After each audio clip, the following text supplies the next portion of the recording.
ಆಕಾಶವಾಣಿ ವಾರ್ತೆಗಳು ಓದುತ್ತಿರುವವರು ಸಹನಾ. ಮುಖ್ಯಾಂಶಗಳು. ಬಿಹಾರ ವಿಧಾನಸಭಾ ಚುನಾವಣೆ ಮೊದಲ ಹಂತದ ನಾಮಪತ್ರ ಸಲ್ಲಿಕೆ ದಿನಾಂಕ ಮುಗಿದರೂ ಮಹಾಗಠಬಂಧನದಲ್ಲಿ ಮೂಡದ ಒಮ್ಮತ. ದೀಪೋತ್ಸವಕ್ಕೆ ಸಜ್ಜಾದ ಅಯೋಧ್ಯೆ, ಬೆಳಗಲಿವೆ 26 ಲಕ್ಷಕ್ಕೂ ಹೆಚ್ಚು ಹಣತೆಗಳು. ಕದನ ವಿರಾಮಕ್ಕೆ ಅಫ್ಘಾನಿಸ್ತಾನ, ಪಾಕಿಸ್ತಾನ ಸಮ್ಮತಿ. ಏಕದಿನ ಕ್ರಿಕೆಟ್, ಭಾರತ ಆಸ್ಟ್ರೇಲಿಯಾ ನಡುವಿನ ಮೊದಲ ಪಂದ್ಯಕ್ಕೆ ಮಳೆ ಅಡ್ಡಿ. ವಾರ್ತೆಗಳ ವಿವರ. ಬಿಹಾರದಲ್ಲಿ ವಿಧಾನಸಭಾ ಚುನಾವಣೆಗೂ ಮುನ್ನ ಮಹಾಗಠಬಂಧನದ ಪಕ್ಷಗಳ ನಡುವಿನ ಬಿರುಕು ಹೆಚ್ಚಿದೆ. ರಾಜ್ಯದಲ್ಲಿ 2 ಹಂತದ ವಿಧಾನಸಭಾ ಚುನಾವಣೆಯ ಮೊದಲ ಹಂತದ ನಾಮಪತ್ರ ಸಲ್ಲಿಕೆ ಶುಕ್ರವಾರ ಮುಕ್ತಾಯಗೊಂಡಿದ್ದರೂ ಮಹಾಗಠಬಂಧನ ತನ್ನ ಸ್ಥಾನ ಹಂಚಿಕೆಯನ್ನು ಘೋಷಿಸಲು ವಿಫಲವಾಗಿದೆ. ಇದರ ಪರಿಣಾಮವಾಗಿ ಮೊದಲ ಹಂತದಲ್ಲಿ ಚುನಾವಣೆ ಇರುವ ಹಲವಾರು ಕ್ಷೇತ್ರಗಳಲ್ಲಿ ಕಾಂಗ್ರೆಸ್, ಆರ್ಜೆಡಿ ಮತ್ತು ಎಡಪಕ್ಷಗಳ ಅಭ್ಯರ್ಥಿಗಳು ಪರಸ್ಪರ ಸ್ಪರ್ಧಿಸುತ್ತಿದ್ದಾರೆ.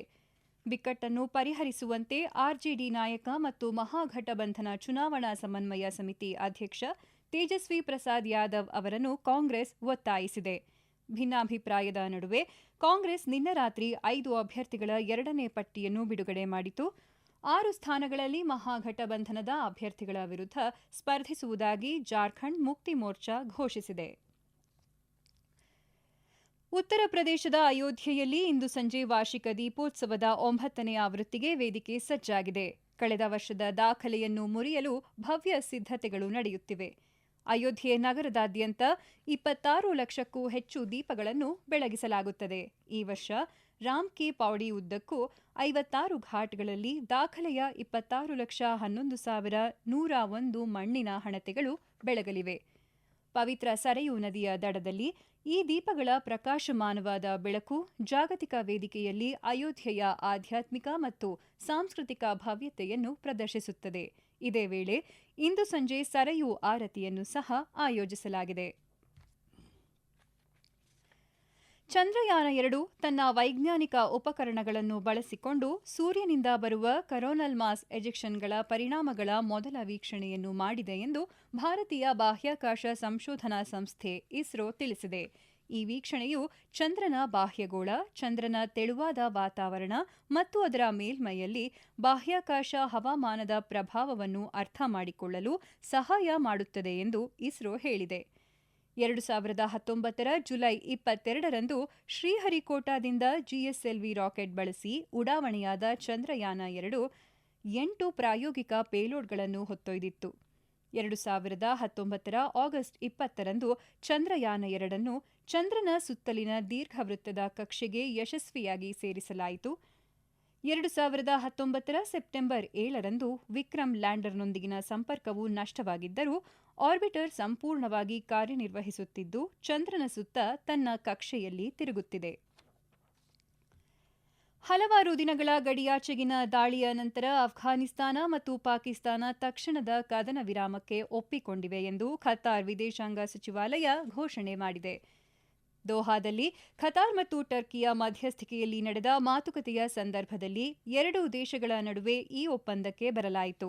ಮಾತುಕತೆಯ ಸಮಯದಲ್ಲಿ ತಕ್ಷಣದ ಕದನ ವಿರಾಮಕ್ಕೆ ಹಾಗೂ 2 ದೇಶಗಳ ನಡುವೆ ಶಾಶ್ವತ ಶಾಂತಿ ಮತ್ತು ಸ್ಥಿರತೆಯನ್ನು ಖಚಿತಪಡಿಸಿಕೊಳ್ಳುವ ಗುರಿಯನ್ನು ಹೊಂದಿರುವ ಕಾರ್ಯವಿಧಾನಗಳನ್ನು ರಚಿಸಲು ಅನುಸರಣಾ ಸಭೆಗಳನ್ನು ನಡೆಸಲು 2 ಕಡೆಯವರು ಒಪ್ಪಿಕೊಂಡಿದ್ದಾರೆ ಎಂದು ಖತಾರ್ ವಿದೇಶಾಂಗ ಸಚಿವಾಲಯ ತಿಳಿಸಿದೆ. ಪಾಕಿಸ್ತಾನದ ನಿಯೋಗದಲ್ಲಿ ರಕ್ಷಣಾ ಸಚಿವ ಖವಾಜಾ ಆಸಿಫ್ ಮತ್ತು ಗುಪ್ತಚರ ಮುಖ್ಯಸ್ಥ ಜನರಲ್ ಅಸಿಂ ಮಲಿಕ್ ಇದ್ದರು. ಅಫ್ಘಾನಿಸ್ತಾನವನ್ನು ರಕ್ಷಣಾ ಸಚಿವ ಮೊಹಮ್ಮದ್ ಯಾಕೂಬ್ ಪ್ರತಿನಿಧಿಸಿದರು. 48 ಗಂಟೆಗಳ ಕದನ ವಿರಾಮವನ್ನು ಪಾಕಿಸ್ತಾನ ಉಲ್ಲಂಘಿಸಿದೆ ಎಂದು ಅಫ್ಘಾನಿಸ್ತಾನ ಈ ಹಿಂದೆ ಆರೋಪಿಸಿತ್ತು. ಈ ಸಮಯದಲ್ಲಿ 2 ಕಡೆಗಳಲ್ಲಿ ಅನೇಕ ಸೈನಿಕರು ಮತ್ತು ನಾಗರಿಕರು ಮೃತಪಟ್ಟರು. ಅಫ್ಘಾನಿಸ್ತಾನದ ಪಕ್ತಿಕಾ ಪ್ರಾಂತ್ಯದ ಮೇಲೆ ಪಾಕಿಸ್ತಾನ ನಡೆಸಿದ ದಾಳಿಯಲ್ಲಿ 3 ಕ್ರಿಕೆಟಿಗರು ಸೇರಿದಂತೆ ಕನಿಷ್ಠ 17 ಜನರು ಸಾವನ್ನಪ್ಪಿದ್ದರು. ಪೊಲೀಸ್ ಸ್ಮರಣಾರ್ಥ ದಿನದಂದು ಮಂಗಳವಾರ ನವದೆಹಲಿಯ ರಾಷ್ಟ್ರೀಯ ಪೊಲೀಸ್ ಸ್ಮಾರಕದಲ್ಲಿ ರಕ್ಷಣಾ ಸಚಿವ ರಾಜನಾಥ್ ಸಿಂಗ್ ಅವರು ಪೊಲೀಸ್ ಹುತಾತ್ಮರಿಗೆ ಗೌರವ ಸಲ್ಲಿಸಲಿದ್ದಾರೆ. ಈ ದಿನವು 1959 ಅಕ್ಟೋಬರ್ 21ರಂದು ಲಡಾಖ್ ಶಸ್ತ್ರಸಜ್ಜಿತ ಚೀನಾ ಪಡೆಗಳಿಂದ ನಡೆದ ದಾಳಿಯಲ್ಲಿ ಹುತಾತ್ಮರಾದ 10 ವೀರ ಪೊಲೀಸರ ತ್ಯಾಗವನ್ನು ಸೂಚಿಸುತ್ತದೆ. ಅಂದಿನಿಂದ ಈ ದಿನವನ್ನು ವಾರ್ಷಿಕವಾಗಿ ಪೊಲೀಸ್ ಸ್ಮರಣಾರ್ಥ ದಿನವೆಂದು ಆಚರಿಸಲಾಗುತ್ತಿದೆ. ಈ ಸಂದರ್ಭದಲ್ಲಿ ಕೇಂದ್ರ ಸಶಸ್ತ್ರ ಪೊಲೀಸ್ ಪಡೆಗಳು ಮತ್ತು ದೆಹಲಿ ಪೊಲೀಸರು ಜಂಟಿಯಾಗಿ ಪಥ ಸಂಚಲನ ನಡೆಸುತ್ತಾರೆ. ಈ ವಾರ್ತೆಗಳನ್ನು ಆಕಾಶವಾಣಿಯಿಂದ ಕೇಳುತ್ತಿದ್ದೀರಿ. ಈಗ ಒಂದು ವಾಣಿಜ್ಯ ಪ್ರಕಟಣೆ, ನಂತರ ವಾರ್ತಾ ಪ್ರಸಾರ ಮುಂದುವರಿಯುವುದು. ಅಯ್ಯಯ್ಯೋ, ಬೈಲಲ್ಲಿ ಮೂತ್ರ ವಿಸರ್ಜನೆ ಮಾಡೋದು ನಾಗರಿಕ ಸಭ್ಯತೆ ಅಲ್ಲಪ್ಪ. ಮರಗಳ ಮರೆಯಲ್ಲಿ, ಗೋಡೆ ಮೇಲೆ, ಸಾರ್ವಜನಿಕ ಪ್ರದೇಶದಲ್ಲಿ ಮೂತ್ರ ವಿಸರ್ಜನೆ ಮಾಡಬಾರ್ದು. ಮೂತ್ರ ವಿಸರ್ಜನೆಗಂತಾನೆ ಸ್ವಚ್ಛ ಭಾರತ ಮಿಷನ್ ನಗರ ಯೋಜನೆ ಅಡಿ ಎಲ್ಲಾ ಕಡೆಗಳಲ್ಲಿ ಶೌಚಾಲಯ ಇದೆಯಲ್ಲ. ಅದೂ ಅಲ್ಲದೆ ಸಮುದಾಯ ಶೌಚಾಲಯ ವ್ಯವಸ್ಥೆ ಕೂಡ ಮಾಡಿದಾರಲ್ವಾ. ನಾವು ಸಾರ್ವಜನಿಕರು ಅವುಗಳ ಬಳಕೆನ ಮಾಡ್ಕೋಬೇಕಪ್ಪ. ಸ್ವಚ್ಛತೆಯೆಡೆಗೆ ನಮ್ಮ ನಡಿಗೆ. ಸಾರ್ವಜನಿಕ ಸ್ಥಳಗಳಲ್ಲಿ ಶುಚಿತ್ವ ಕಾಪಾಡಿ. ಪ್ರಕಟಣೆ ರಾಜ್ಯ ಅಭಿಯಾನ ನಿರ್ದೇಶನಾಲಯ, ಸ್ವಚ್ಛ ಭಾರತ್ ಮಿಷನ್ ನಗರ ಯೋಜನೆ, ಕರ್ನಾಟಕ ಸರ್ಕಾರ. ನವದೆಹಲಿ ರೈಲು ನಿಲ್ದಾಣದಲ್ಲಿ ನಿರ್ಮಿಸಲಾದ ಹೋಲ್ಡಿಂಗ್ ಪ್ರದೇಶವು ಪ್ರಯಾಣಿಕರ ಅನುಭವವನ್ನು ಗಮನಾರ್ಹವಾಗಿ ಸುಧಾರಿಸುತ್ತಿದೆ ಎಂದು ಕೇಂದ್ರ ರೈಲ್ವೆ ಸಚಿವ ಅಶ್ವಿನಿ ವೈಷ್ಣವ್ ಹೇಳಿದ್ದಾರೆ. ನವದೆಹಲಿ ರೈಲು ನಿಲ್ದಾಣದಲ್ಲಿ ಹಬ್ಬದ ದಟ್ಟಣೆಯ ಸಮಯದಲ್ಲಿ ಜನಸಂದಣಿ ನಿರ್ವಹಣೆಯನ್ನು ಸಚಿವರು ಪರಿಶೀಲಿಸಿದರು. ಪ್ರಯಾಣಿಕರ ಸೌಕರ್ಯ ಕೇಂದ್ರದ ಭಾಗವಾಗಿರುವ ಹೋಲ್ಡಿಂಗ್ ಪ್ರದೇಶವು ಹಲವಾರು ಟಿಕೆಟ್ ಕೌಂಟರ್ಗಳು ಮತ್ತು ಶೌಚಾಲಯಗಳನ್ನು ಒಳಗೊಂಡಿದ್ದು, ಸುಮಾರು 75,000 ಜನರು ಇದ್ದರೂ ಸಹ ಸುಗಮ ಪ್ರಯಾಣಿಕರ ಸಂಚಾರಕ್ಕೆ ಅನುವು ಮಾಡಿಕೊಡುತ್ತದೆ ಎಂದು ಸಚಿವ ಅಶ್ವಿನಿ ವೈಷ್ಣವ್ ತಿಳಿಸಿದರು. ಭಾರೀ ದಟ್ಟಣೆಯ ಹೊರತಾಗಿಯೂ ಸುಗಮ ಕಾರ್ಯಾಚರಣೆ ಮತ್ತು ಪ್ರಯಾಣಿಕರ ಅನುಕೂಲವನ್ನು ಖಚಿತಪಡಿಸಿಕೊಳ್ಳಲು ರೈಲ್ವೆ ಸಿಬ್ಬಂದಿ ದಿನದ 24 ಗಂಟೆ ಕೆಲಸ ಮಾಡುತ್ತಿದ್ದಾರೆ. ಹಬ್ಬದ ಬೇಡಿಕೆಯನ್ನು ನಿರ್ವಹಿಸಲು ದೇಶಾದ್ಯಂತ ಸುಮಾರು 12,000 ವಿಶೇಷ ರೈಲುಗಳನ್ನು ಓಡಿಸಲಾಗುತ್ತಿದೆ ಎಂದು ಅವರು ಮಾಹಿತಿ ನೀಡಿದರು. ಇದೇ ವೇಳೆ ಸಚಿವರು ನಿಯಂತ್ರಣ ಕೊಠಡಿಗೆ ಭೇಟಿ ನೀಡಿ ಅಲ್ಲಿಂದ ನಿಲ್ದಾಣದಾದ್ಯಂತ ಸ್ಥಾಪಿಸಲಾದ ಸಿಸಿಟಿವಿ ಕ್ಯಾಮೆರಾಗಳ ಸಹಾಯದಿಂದ ಭದ್ರತಾ ಮೇಲ್ವಿಚಾರಣೆ ನಡೆಸಿದರು.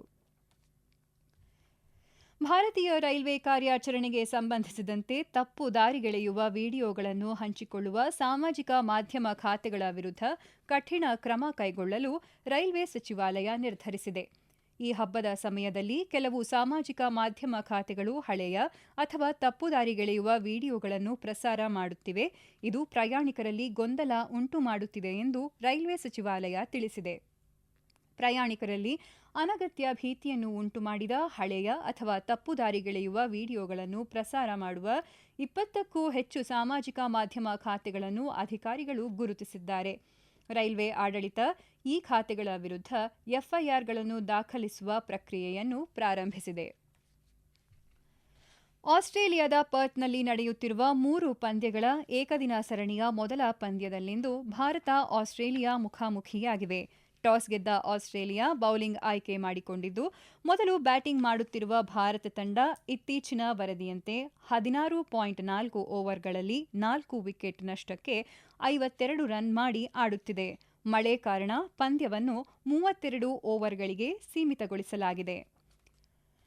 ಮಧ್ಯಪ್ರದೇಶದ ಇಂದೋರ್ನ ಹೋಳ್ಕರ್ ಕ್ರೀಡಾಂಗಣದಲ್ಲಿ ಇಂದು ನಡೆಯುವ ಐಸಿಸಿ ಮಹಿಳಾ ಏಕದಿನ ವಿಶ್ವಕಪ್ ಕ್ರಿಕೆಟ್ ಪಂದ್ಯದಲ್ಲಿ ಭಾರತ ಇಂದು ಇಂಗ್ಲೆಂಡ್ ತಂಡವನ್ನು ಎದುರಿಸಲಿದೆ. ಪಂದ್ಯ ಮಧ್ಯಾಹ್ನ 3 ಗಂಟೆಗೆ ಪ್ರಾರಂಭವಾಗಲಿದೆ. ಗುವಾಹಟಿಯಲ್ಲಿ ನಡೆಯುತ್ತಿರುವ ಬಿಡಬ್ಲ್ಯೂಎಫ್ ವಿಶ್ವ ಜೂನಿಯರ್ ಬ್ಯಾಡ್ಮಿಂಟನ್ ಚಾಂಪಿಯನ್ಶಿಪ್ನ ಬಾಲಕಿಯರ ಸಿಂಗಲ್ಸ್ ಫೈನಲ್ನಲ್ಲಿ ಇಂದು ಭಾರತದ ತನ್ವಿ ಶರ್ಮಾ ಥೈಲ್ಯಾಂಡ್ನ ಅನ್ಯಪತ್ ಫಿಚಿತ್ ಪ್ರೀಚಾಸಕ್ ಅವರನ್ನು ಎದುರಿಸಲಿದ್ದಾರೆ. ಈ ಹಿಂದೆ ಮಹಿಳಾ ಶಟ್ಲರ್ಗಳಾದ ಅಪರ್ಣಾ ಪೋಪಟ್, ಸೈನಾ ನೆಹ್ವಾಲ್ ಮತ್ತು ಪುರುಷ ಮಹಿಳಾ ಶಟ್ಲರ್ಗಳಾದ ಸಿರಿಲ್ ವರ್ಮಾ ಮತ್ತು ಶಂಕರ್ ಮುತ್ತುಸ್ವಾಮಿ ವಿಶ್ವ ಜೂನಿಯರ್ ಫೈನಲ್ ತಲುಪಿದ್ದರು. ಕೊನೆಯಲ್ಲಿ ಮತ್ತೊಮ್ಮೆ ಮುಖ್ಯಾಂಶಗಳು. ಬಿಹಾರ ವಿಧಾನಸಭಾ ಚುನಾವಣೆ ಮೊದಲ ಹಂತದ ನಾಮಪತ್ರ ಸಲ್ಲಿಕೆ ದಿನಾಂಕ ಮುಗಿದರೂ ಮಹಾಗಠಬಂಧನದಲ್ಲಿ ಮೂಡದ ಒಮ್ಮತ. ದೀಪೋತ್ಸವಕ್ಕೆ ಸಜ್ಜಾದ ಅಯೋಧ್ಯೆ, ಬೆಳಗಲಿವೆ 26 ಲಕ್ಷಕ್ಕೂ ಹೆಚ್ಚು ಹಣತೆಗಳು. ಕದನ ವಿರಾಮಕ್ಕೆ ಅಫ್ಘಾನಿಸ್ತಾನ, ಪಾಕಿಸ್ತಾನ ಸಮ್ಮತಿ. ಏಕದಿನ ಕ್ರಿಕೆಟ್, ಭಾರತ ಆಸ್ಟ್ರೇಲಿಯಾ ನಡುವಿನ ಮೊದಲ ಪಂದ್ಯಕ್ಕೆ ಮಳೆ ಅಡ್ಡಿ. ಇಲ್ಲಿಗೆ ವಾರ್ತಾ ಪ್ರಸಾರ ಮುಕ್ತಾಯವಾಯಿತು. ನಮ್ಮ ಮುಂದಿನ ವಾರ್ತಾ ಪ್ರಸಾರ ಈ ಮಧ್ಯಾಹ್ನ 2:30 ನಿಮಿಷಕ್ಕೆ.